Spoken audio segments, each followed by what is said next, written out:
All right, guys, I'm back at this 2022 Solitude from Grand Design. I didn't quite expect the video about the front cap to go quite so viral, so we'll fix it together. The best news is that we caught it before it caused any damage.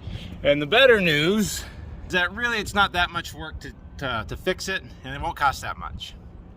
The bad news is it should have never left the factory like this. So if you guys remember from the previous video, the front cap isn't secured down and allowing water to get underneath. First step is to take all the screws off, even though they're not doing anything. Oh, look, they're broken. Looks like I might have to reassess my diagnostics. Maybe the screws did hit framing, they just broke. Anyway, the first step is to take this molding off. I got all the screws out. Looks like half of them are broken, and these are about a ½ inch too short for what I want to see anyways. Because the screw has to go through this molding, the deck, and then into the framing that's underneath the deck there. And that should be at least 3/4 of an inch under the deck. Now likely the screws weren't the problem, it was the way they were installed too, even though they're too short.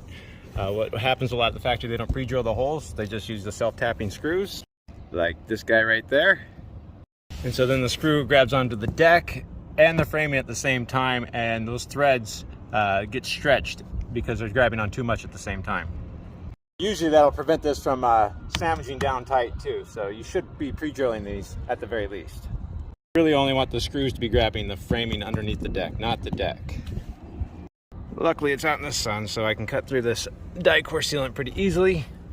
Just grab this aluminum trim and pull it up.